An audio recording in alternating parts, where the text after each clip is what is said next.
시편 41편 1절부터 13절 말씀 보겠습니다.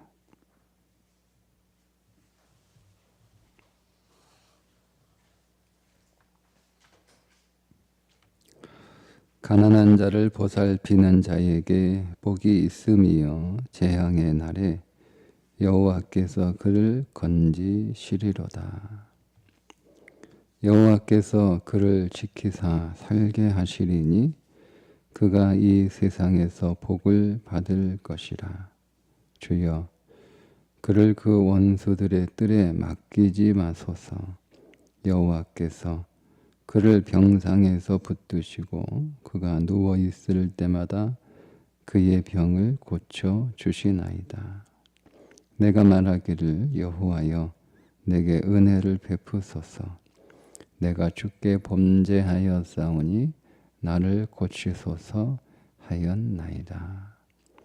나의 원수가 내게 대하여 악담하기를 그가 어느 때에나 죽고 그의 이름이 언제나 없어질까 하며 나를 보러 와서는 거짓을 말하고 그의 중심에 악을 쌓았다가 나가서는 이를 널리 선포하오며 나를 미워하는 자가 다 하나같이 내게 대하여 수군거리고 나를 해하려고 꾀하며 이르기를 악한 병이 그에게 들었으니 이제 그가 눕고 다시 일어나지 못하리라 하오며 내가 신뢰하여 내 떡을 나눠 먹던 나의 가까운 친구도 나를 대적하여 그의 발꿈치를 들었나이다. 그러하오나 주 여호와여, 내게 은혜를 베푸시고 나를 일으키사 내가 그들에게 보응하게 하소서. 이로써 내 원수가 나를 이기지 못하오니 주께서 나를 기뻐하시는 줄을 내가 알았나이다.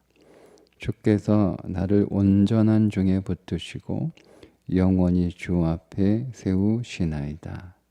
이스라엘의 하나님 여호와를 영원부터 영원까지 송축할지로다. 아멘. 아멘. 시편 41편은 그 배경이 뚜렷하게 나오지 않아서 일반적으로 시편 41편의 배경을 학자들이 추정하기를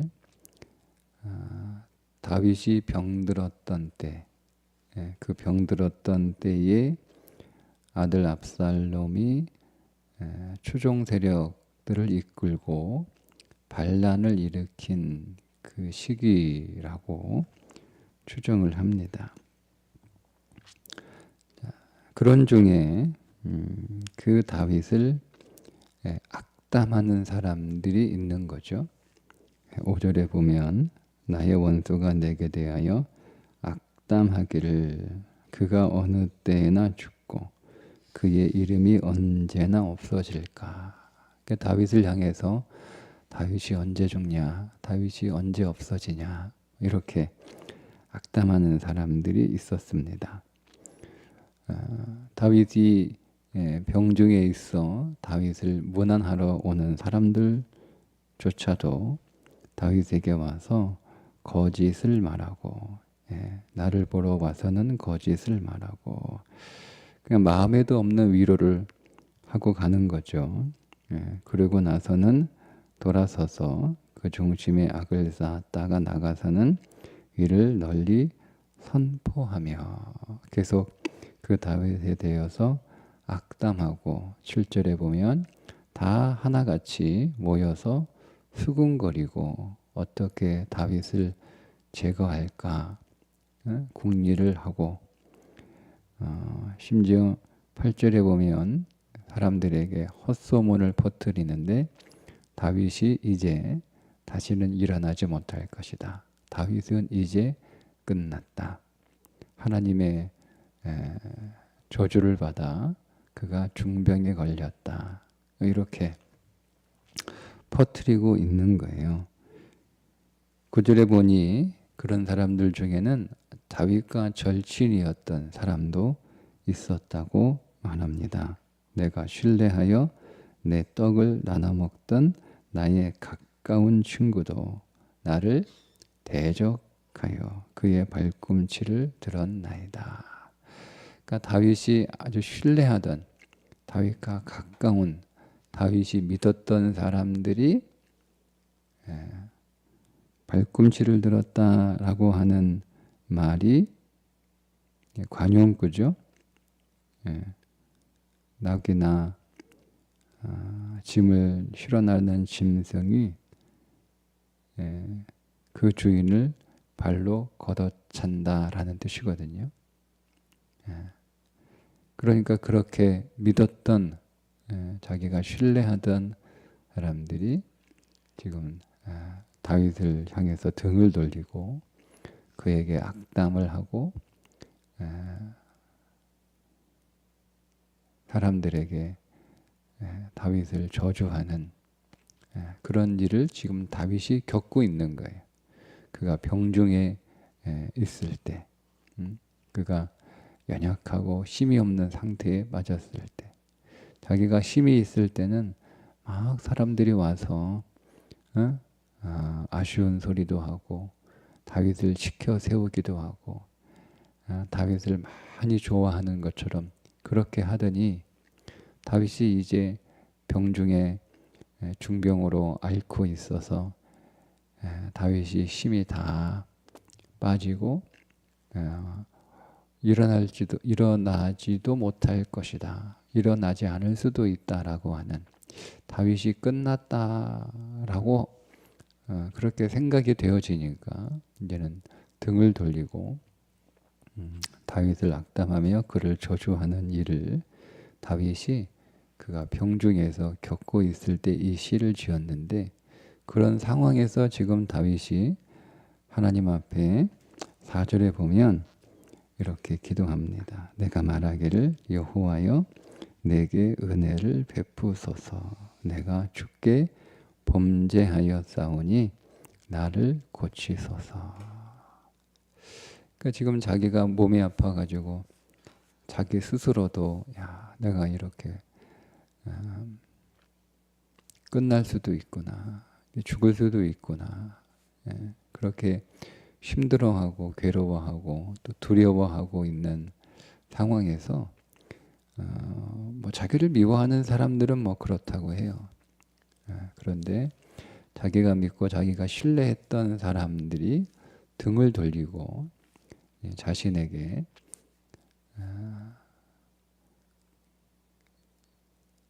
사람들에게 자신에 대하여 악담을 퍼붓고 자신을 배반하고 대적하는 그 일을 겪고 있는 상황에서 다윗이 그 사람들을 원망하거나 그 사람들을 저주하거나 그 사람들을 미워하지 않아요.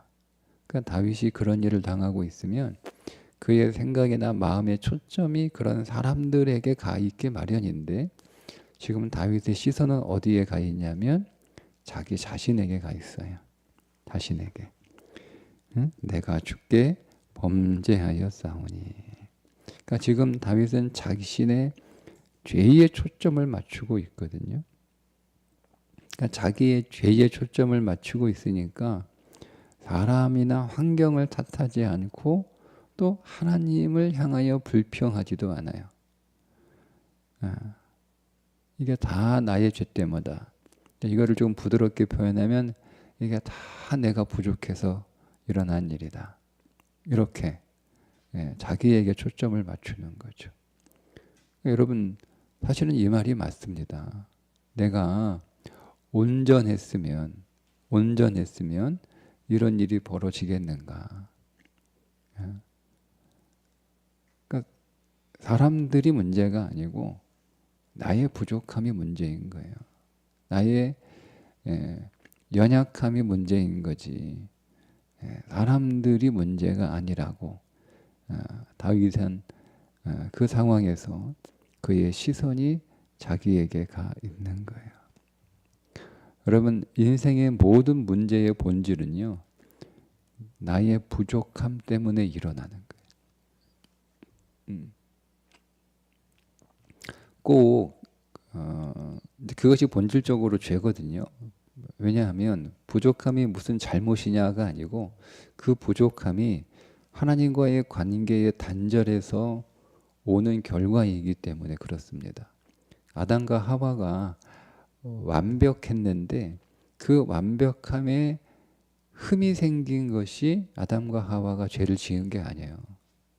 우리가 잘못 생각하면 죄를 완벽한 나의 상태에 어떤 흠이 생긴 거라고 생각하기 쉽거든요. 그러니까 애초부터 아담과 하와는 완벽한 존재가 아니에요. 그 말은 아담과 하와는 사람이지 신이 아니란 뜻이에요. 그러니까 아담과 하와의 문제는 그들의 안에 생긴 어떤 문제가 아니고 그들 자체의 능력의 문제가 아니고 하나님과의 관계가 그 죄로 인하여 끊어진 거예요. 그러니까 더 이상 하나님으로부터 생명이 공급되지 않으니까 그들의 삶은 부족할 수밖에 없는 거죠.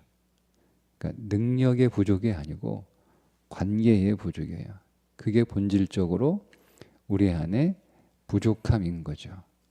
그러니까 보세요, 여러분. 우리가 온전하고 우리가 모든 면에서 충만했으면 우리가 이런저런 문제들이 일어나지 않아요. 그러니까 다 나의 모자람이에요. 다 나의 모자람. 그리스도인은 이것을 분명하게 볼 수 있어야 돼요. 세상 사람들은 다 자기의 모자람으로 보지 않습니다. 다 사람들 탓하는 거예요.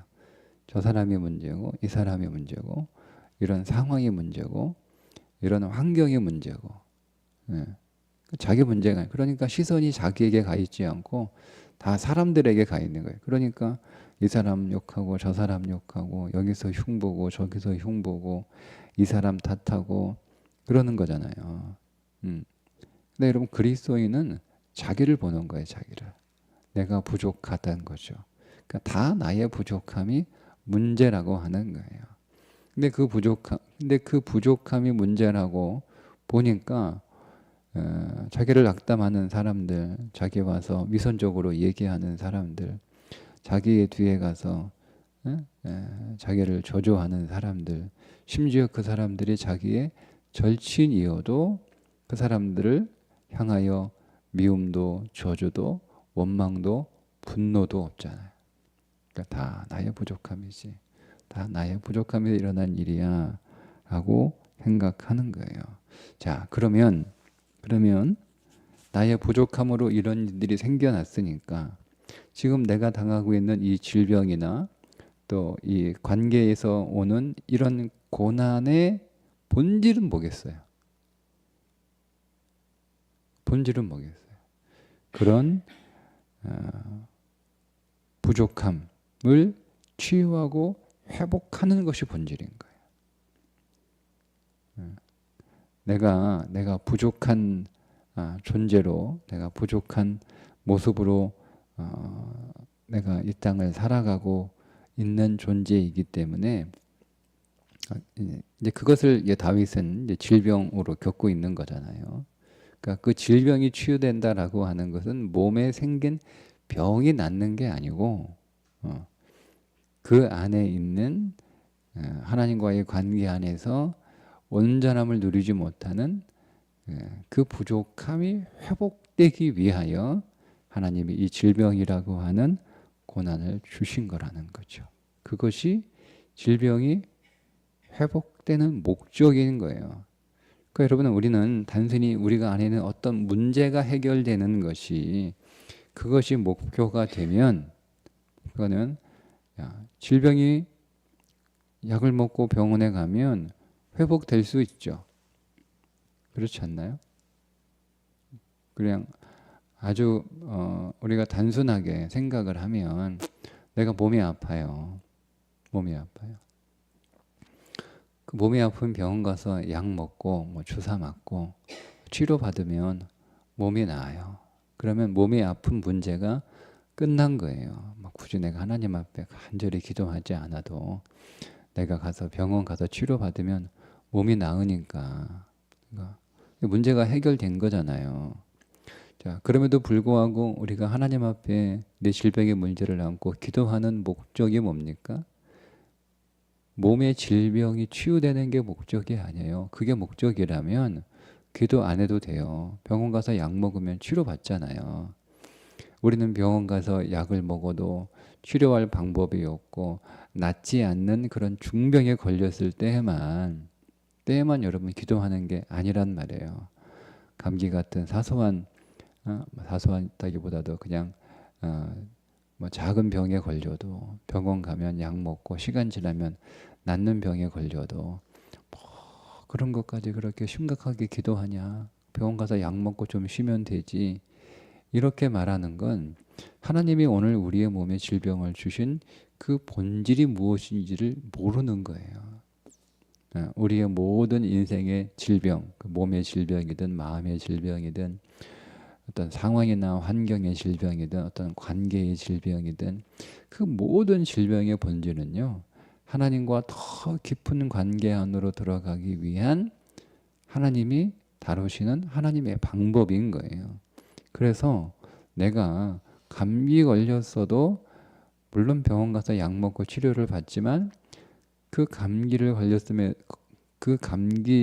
걸렸어도 이게 감기조차도 하나님 앞에 기도하는 이유는 내가 하나님과의 관계 안으로 더 친밀하게 들어가는 거예요. 그게 목적인 거예요. 그래서 병이 나은 건 내가 기침하지 않고 콧물이 안 나오고 몸에 열이 다 떨어지고 그래서 회복된 게 치유를 받은 게 아니고 내가 하나님과 더 깊은 관계 안으로 더 들어갔다면 그게 온전히 치유가 된 거예요. 그런데 그런 건 없고 그냥 병원 가서 약 먹으면 낫는 거니까 그냥 약 먹고 시간 지나면 다 나았어요. 나 감기 다 나았다. 내 몸의 질병은 다 고쳐졌는데 사실 그 질병의 본질은 치유되지 않은 거잖아요. 여전히 아픈 거예요. 네.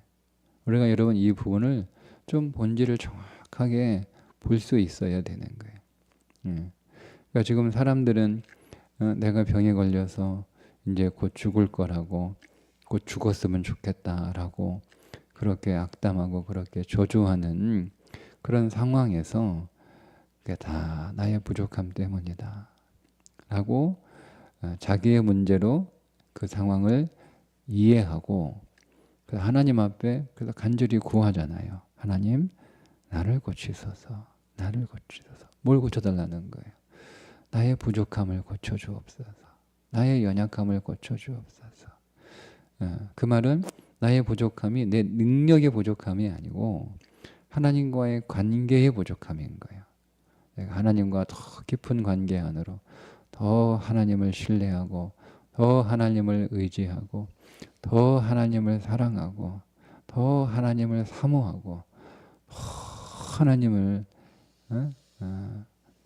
그렇게 집중하는 그 삶을 살지 못하는 나의 부족함으로 일어난 일입니다. 내가 하나님을 온전하게 믿지 못해서 생기는 문제입니다.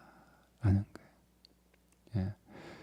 그렇게 여러분 우리가 우리의 하나님과의 관계의 회복과 그 관계의 온전함을 다룰 때 그때 내 질병이 진짜 치유가 된 거예요. 그때 내 문제가 진짜 해결이 된 거예요. 그렇게 믿음으로 볼 수 있는 사람들만이 다윗처럼 자기에게 악담하고 자기에게 저주하고 가서 사람들 앞에 다윗에 대하여 험담하고 거짓을 퍼뜨리는 사람들을 탓하지 않을 수 있는 거죠. 근데 만약에 우리가 그런 깊은 진리가 우리 안에 이해가 없으면 몸도 아프고 힘들어 죽겠는데 막 그 상황에서 막 짜증도 나는데 막 사람들이 와가지고 자기에게 위선으로 안부하고 돌아서 사는 악담하고 거짓 소문을 퍼뜨리고 뭐 저주하고 뭐 이렇게 하고 있으면 더 아파요. 더 아파. 더 아파. 더 힘든 거예요.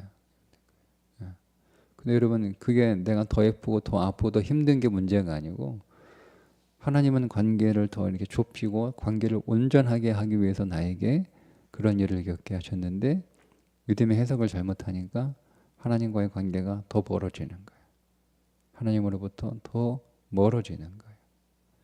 그러니까 그게 더 본질적으로 문제인 거죠. 내가 더 힘든 게 내가 더 아픈 게 문제가 아니고 하나님과의 관계가 더 벌어지는 거예요. 그러니까 더 내 상황이 악화되는 거예요. 그러니까 우리의 모든 인생의 본질은 하나님과의 관계 안에서 빚어지는 거기 때문에 그 하나님과의 관계가 본질이라는 거예요. 시편 1편부터 41편을 제1권이라고 합니다. 1권. 그러니까 시편이 몇 권으로 이렇게 분류가 되거든요. 근데 그 제1권이 범위가 1편부터 41편이에요. 근데 1편과 41편이 내용이 왜 그렇게 묶었냐면 시편 1편 어떻게 시작합니다? 복 있는 사람은 이렇게 시작하죠. 41편 어떻게 시작하죠? 복이 있으며 이렇게. 근데 우리는 그렇게 번역을 했는데 똑같이 아슈레로 시작을 해요. 시편 1편도 아슈레 이렇게 시작하고요. 시편 41편도 아슈레 복이 있으며 복 있는 자여 이렇게 시작하거든요. 그래서 이제 시편 1편부터 41편까지 하나로 묶는 거예요. 그러면 시편 1편부터 41편까지는 복 있는 삶이 어떤 삶인가를 보여주는 게 시편 1편부터 41편의 내용이에요. 그러니까 야, 성경이 말하고 있는 진짜 복이 뭐냐라고 여러분 궁금하시면 시편 1편부터 41편까지 내용을 쭉 정리하시면 1편, 2편, 3편, 4편부터 41편까지 그게 다 복 있는 사람인 거예요. 자, 그런데 시편 1편과 시편 41편의 차이가 뭐냐면 시편 1편은 복 있는 사람은 이라고 해서 하나님께 복을 어떤 사람이 받느냐라는 내용이고요. 시편 41편은 복 있는 사람이 어떻게 그 복을 나누어 주느냐에 관한 거예요. 그러니까 복 있는 사람이라고 하는 것은 성경이 그대로 말씀하고 있죠. 하나님을 사랑하는 사람이고 이웃을 사랑하는 사람이 복인 거예요. 그런데 시편 41편에 다윗이 왜 이렇게 시작하냐면 복 있는 사람은 어떤 사람이냐, 가난한 자를 잘 살피는 사람이 복 있는 사람이다. 재앙의 날에 하나님이 그런 사람들을 건지실 것이다. 이렇게 시작을 하잖아요. 근데 지금 다윗 주위에 있는 사람들은 어떤 사람이에요? 다윗이 지금 가난한 상태에 있는데 가난한 거잖아요. 병이 들어서 이제 몸도 가난하고 힘도 가난하고 그렇게 가난한 상태에 있는데 그런 다윗을 사람들이 보살피는 게 아니라 오히려 다윗을 저주하고 악담하고 그가 잘못됐으면 좋겠다라고 사람들하고 모의하는 그런 일을 지금 벌이고 있잖아요. 그럼 그 사람들은 어떤 사람들이요? 복이 있는 사람들이 아닌 거예요. 근데 그러면 여러분 다윗은 지금 어떤 사람이 돼야 되는 거예요? 자기는 복 있는 사람이 돼야 되는 거예요. 그 복 있는 사람이 되려면 어떻게 해야 되는 거예요? 그 사람들이 지금요 영적으로 가난한 사람들이에요. 육신적으로는 자기가 가난한 사람들이고 그들이 부유한 사람들이잖아요. 자기는 몸에 병들었고 자리에 누워있고 이제 힘도 없고 반면에 그들은 건강하고 힘이 있고 그죠? 근데 영적으로 보면 그런 사람들이 가난한 사람인 거예요. 자기가 영적으로 부유한 사람이고 그러니까 내가 그 사람들을 보살피는 거예요. 영적으로. 그게 소극적으로 얘기할 때 그 사람들을 탓하지 않는 거예요. 그 사람들을 미워하지 않는 거예요. 그러니까 다 나의 부족함 때문이야. 저 사람들이 문제가 아니고 다 나의 부족함 때문이야. 라고 그 사람들을 정죄하지 않는 것. 그게 그 사람들을 축복하는 거예요. 소극적이지만. 예. 그리고 자기가 지금 하나님 앞에 하나님 제가 문제입니다. 저의 부족함 때문입니다. 라고 얘기하는 건 뭡니까? 하나님의 도우심을 바라는 거예요. 왜냐하면 하나님은 왜 가난한 자를 보살피는 자에게 복을 주시는가? 그게 하나님의 본질이기 때문에 그렇습니다. 하나님이 가난한 자에게 도움을 베푸시고 그 가난한 자들을 궁일이 여기시는 것이 하나님의 본성이에요. 우리가 그렇기 때문에 하나님의 사랑을 받는 거잖아요. 여러분, 우리가 부유해서 하나님의 사랑을 받은 게 아니에요. 우리가 온전해서 하나님의 사랑을 받은 게 아니에요. 우리가 뭐든지 다 잘해서 우리가 다 갖춘 그런 인간이기 때문에 하나님이 오늘 우리를 이뻐하는 게 아니란 말입니다. 우리가 가난하고 우리가 부족하고 심지어 오늘 우리가 하나님 앞에서 패역한 존재이지만 그런 우리를 불쌍히 여기시는 그 하나님의 긍휼, 그게 하나님의 본성이잖아요. 제가 어제 하나님의 성품 3가지 말씀드렸잖아요. 긍휼, 인자와 진리인 거예요. 이게 하나님의 성품이고 하나님의 본질이에요. 그러니까 우리는 하나님의 긍휼을 받아야 되는 존재인 거죠. 그러니까 우리는 하나님의 헤세드, 하나님의 그 인자한 사랑을 받아야 되는 존재인 거예요. 그게 하나님의 본성이에요. 그게 하나님의 본성이고 그 하나님의 본성에 따라서 내가 하나님 앞에 불쌍히 여김을 받고 하나님의 그 인자한 사랑으로 하나님으로부터 도움을 받은 하나님의 어떤 그 복을 받은 그런 존재가 된 거잖아요. 그게 복된 사람이라는 거고 그 복을 받은 사람은 하나님으로부터 그런 복을 받았으니 그런 도움과 그런 사랑을 받았으니 그 받은 것으로 당연히 다른 사람들에게 하나님으로부터 받은 그 인자와 긍휼을 베풀어 주는 것이 그게 복된 사람인 거예요.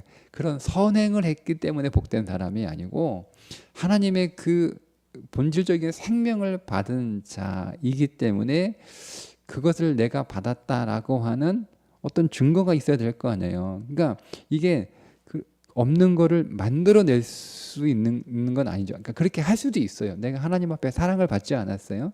내가 하나님 앞에 어떤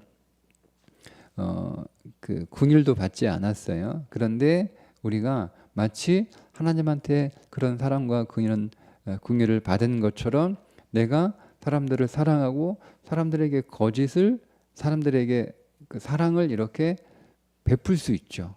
근데 그거는요 얼마 못 가요. 받지도 않은 걸 마치 내게 없는 걸 있는 것처럼 그렇게 우리가 꾸밀 수 있어요. 그게 위선이에요. 그게 위선의 본질이에요. 그러니까 성경은 우리들에게 그걸 요구하는 게 아니에요. 그러니까 내가 하나님의 사랑을 받지도 않은 상태에서 너 사람들 사랑해. 하나님이 이런 분이 아니라는 거예요. 내가 너한테 사랑을 줬지 내한테 이제 그 사랑이 있는 거야. 내가 너한테 준 사랑은 풍성한 사랑이어서 네가 다 쓰고도 남는 사랑이에요. 그 남는 거 주라는 거예요. 내가 너에게 용서했지? 너 용서 받았잖아. 그러니까 내가 너한테 준 용서는 너의 모든 것들을 다 용서하고도 남는 용서예요. 그 남는 용서로 주라는 거예요. 그럼 여기 있잖아요, 여러분. 우리 주머니 안에 뭔가 있으면 주잖아요. 없는 걸 줄 수는 없어요.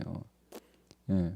있는 건 줄 수 있잖아요. 그리고 있는 거 당연히 주는 거죠. 내 안에 있는데 그게 여러분은 왜 못 줘요? 근데 그거 주라는 거예요. 근데 우리는 이거를 잘못 이해해서 이거를 나는 하나님으로부터 사랑도 받지 못했는데 그 없는 사랑을 주라는 거예요. 그러니까 우리가 줄 수 있죠. 내 사랑을 줄 수 있어요. 내가 만들어낸 사랑을. 근데 그것은 얼마 못 간다라는 거죠. 그래서 힘든 거예요. 그래서 없는 거 자꾸 주라고 하는 줄 알고 없는 거 막 짜내가지고 주려고 하니까 그거 안 주면 하나님한테 복도 못 받을 것 같고 벌 받을 것 같고 그러니까 막 먹이는 거 꺼내 주니까 그게 힘들죠. 그게 종교 생활이에요. 기쁨이 없어요. 신앙생활은 항상 말씀드리죠. 항상이요. 기뻐해야 돼요. 기쁨이 없으면 내가 신앙생활 하는 게 아니라 종교생활 하고 있는 건가? 여러분 그렇게 한번 점검하셔야 돼요. 그러니까 여러분, 하나님은 그래서 우리가 하나님이 어떤 분인지를 알아야 되는 거예요. 그분은 긍휼과 인자와 진리가 풍성하시고 충만하신 분이다. 내가 그분으로부터 받았어요. 내가 가난할 때 나를 보살펴 주시는 그 하나님의 긍휼과 그 하나님의 인자와 그 하나님의 실하심을 내가 받았어요. 그것을 어떻게 받았냐면 넘치게 받았어요. 그걸 내가 다 쓰고도 너무 많이 주셨기 때문에 내가 다 쓰고도 남아있는 거예요. 네. 그래서 복된 사람은 그가 복을 받은 사람이니까 다 쓰고도 자기가 충분히 다 쓰고도 남아있는 게 있으니까 그것을 자신과 같은 가난한 사람을 보았을 때 그 사람을 그 남은 것으로 보살필 수 있는 거죠. 그러니까 아, 저 사람이 진짜 복 받은 사람이 맞구나. 그러니까 시편 1편에서 복 받은 사람이라고 복을 받은 그 인생이 41편에 와서 진짜 이 사람이 복을 받은 사람이라고 하는 증거가 드러나는 거예요. 예. 그러니까 시편 1편부터 복을 계속 받은 거잖아요. 계속 복을 받았어요. 1편 계속. 이 사람이 복을 받았는지 안 받았는지 자기가 복을 받았다고 하는데, 그러니까 자기가 그렇게 말을 해서 복을 받은 줄 알지. 그 곁에 있는 사람이 정말 복을 받았다는 그걸 잘 모르잖아요. 예? 예. 그거 어떻게 그게 드러난다는 거예요. 결국 복을 받은 사람은 복을 받는 거, 그 복을 받았다라고 하는 것이 결국 드러날 수밖에 없다라고 하는 게 41편. 그러니까 전체 이 복에 관한 시편의 결론이 뭐냐면 그 받은 복은 드러날 수밖에 없다라는 거예요. 예. 그래서 하나님 앞에 그렇게 간구할 수 있는 하나님, 다 내가 문제. 그러니까 하나님이 나의 부족함을 채워주셔야 되는. 하나님, 그러니까 나를 구원하여 주옵소서, 나를 치유하여 주옵소서. 그 말은 무슨 말? 하나님 나의 부족함 때문이니까 나의 부족함을 하나님 채워주옵소서. 나의 부족함을 하나님 고쳐주옵소서. 하나님 여기서 건져주옵소서라고 기도할 수 있는 거예요. 야 어떻게 나하고 그렇게 죽고 나 없이는 죽고 못 살 것처럼 그렇게 남한테 그렇게 나한테 잘하고 막 이렇게 하더니 어떻게 그럴 수 있냐라고 분노하지 않는 거예요. 내가 너한테 해준 게 얼만데 어떻게 네가 나한테 그럴 수 있냐라고 그렇게 분노하지 않은 거예요. 예. 왜요? 그게 다 자기의 부족함 때문이고, 그 부족함은 내가 하나님을 온전히 신뢰하지 못하는, 그분의 긍휼을 믿지 않고 그분의 사랑을 믿지 않고 그분의 성실하심을 믿지 않는 나의 믿음 없음 때문에 생겨난 일이니까 하나님, 나의 그런 믿음 없음을 하나님이 고치시고 하나님 회복하시기 위해서 이 고난 가운데 주신 줄 믿고 하나님의 목적대로 나를 더 회복시켜 주셔서 내가 하나님과 깊은 관계 안으로 들어가 주님의 긍휼로 더 채워지고 주님의 그 사랑으로 더 채워지고 주님의 그 성실함으로 더 채워지는 그런 믿음의 삶을 살게 해 주옵소서. 그런 복된 자가 되게 해 주옵소서라고 기도하는 거예요. 그러니까 우리의 기도도 이와 같이 같아야 되는 거예요. 그러니 결국 나의 부족함에서 오는 거고, 그 부족함은 나의 무능력이 아니고 내가 하나님을 온전히 신뢰하지 못하는 믿음 없음인 거예요. 내가 그분에게 잘 연결되어 있고 그분으로부터 부어지는 그 모든 복들을 내가 잘 통로가 잘 만들어져서 그 복이 내 안에 하나도 빠짐없이 잘 내려오고 있으면 이런 일이 없을 텐데, 내가 하나님 신뢰하는 그 믿음의 그 통로에 균열이 생겨서 복이 다 빠져나가고 있어서 생기는 부족함이오니 하나님 나를 더 고쳐주옵소서. 나를 더 회복하여 주옵소서. 내 하나님과 깊은 믿음의 교제 안으로 하나님 더 들어갈 수 있도록, 하나님과 더 두꺼운 하나님과 더 친밀한 그 관계 안으로 하나님 나를 회복시켜 주옵소서 라고 기도할 때 그가 복된 인생인 거예요. 오늘 그런 복된 인생의 자리로 우리가 더 나아갈 수 있기를 주님의 이름으로 축복합니다. 기도하겠습니다. 하나님, 오늘 하나님이 내게 주신 그 풍성한 복이 우리 안에 꼭 있어야 됨을 다시 한번 말씀을 통해서 간구합니다. 하나님, 하나님이 내게 계속 복 주시고 언제나 모든 일에 하나님이 내게 그 주시는 복을 하나님 잘 받을 수 있는 믿음을 우리에게 더욱 주셔서 그 믿음으로 복 주시는 하나님을 만나게 하시고 그 하나님을 의지하게 하시고 그 하나님을 찾게 해 주셔서 내 안에 내가 다 쓰고도 남을 풍성한 복이 쌓이게 하셔서 그 복을 사람들에게 나누는 내 곁에 나와 같은 가난한 자를 잘 보살피는 복된 인생 되게 해 주옵소서. 예수님의 이름으로 기도합니다. 아멘.